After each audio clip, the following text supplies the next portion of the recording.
बहुत साल पहले की बात है। एक छोटे से गांव में लोग सादा जीवन जीते थे। सबके लिए वही रोज का खाना था, रोटली, भाजी, दाल भात। गांव के लोग खुश तो रहते थे, लेकिन कभी कभी बाहर की नई चीजें देखकर हैरान भी हो जाते थे। एक दिन गांव के चौक में एक अजनबी ठेला लेकर आया। ठेले पर एक बड़ी सी तवा रखी हुई थी, गैस सिलेंडर लगा था और पास में कुछ डब्बे भरे पड़े थे। उस पर लिखा था, गर्मा गर्म डोसा, सिर्फ 10 रुपए। गांव के लोगों ने पहली बार ऐसा नाम सुना, डोसा। सब इकट्ठा हो गए, पर किसी को समझ ही नहीं आया कि ये है क्या। कुछ लोग दूर खड़े होकर देखने लगे, कुछ बच्चे ठेले के पास जाकर झांकने लगे। वो आदमी बड़े स्टाइल से तवे पर बैटर फैलाता, फिर चम्मच से गोल गोल घुमाता और जब डोसा पलटता तो छट छट की आवाज आती। साथ में नारियल की चटनी और सांभर भी परोसता।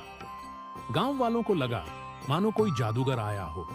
कोई कह रहा था, अरे ये तो मोटी खाखरा जैसी चीज है। तो कोई बोल रहा था, नहीं नहीं, ये तो पतली भाखरी जैसा लग रहा है। धीरे धीरे बच्चों ने हिम्मत करके खरीदना शुरू किया।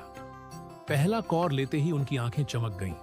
वो भागकर अपने माता पिता के पास गए और बोले, बापू, माई, ये तो मजेदार है, इसमें खट्टा मीठा सब स्वाद है। धीरे धीरे भीड़ बढ़ने लगी। औरतें भी आईं, बूढ़े लोग भी आए। सबने चखना शुरू किया। किसी को सांभर ज्यादा पसंद आया तो किसी को नारियल की चटनी। लेकिन मजा तो तब आया जब गांव का पटेल साहब खुद ठेले पर पहुंचे। वो बड़े सख्त मिजाज के थे। पहले तो बोले, अरे ये नई नई चीज मत खिलाओ गांव वालों को, सबका पेट खराब हो जाएगा। लेकिन जब उनके पोते ने जिद की तो आखिरकार उन्होंने भी एक डोसा मंगवाया। पहला कौर लेते ही उनके चेहरे का भाव बदल गया।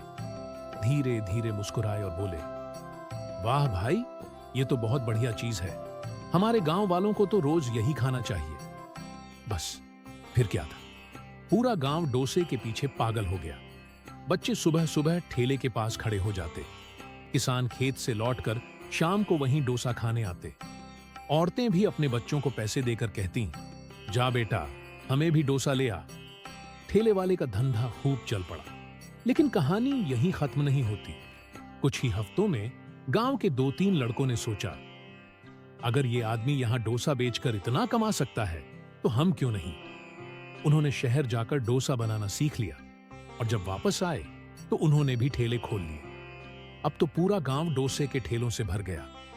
चौक, बस स्टैंड, मंदिर के पास हर जगह डोसे की खुशबू फैलने लगी। धीरे धीरे ये गांव पूरे इलाके में मशहूर हो गया, डोसे वाला गांव। लोग दूर दूर से सिर्फ डोसा खाने आते। गांव की पहचान ही बदल गई।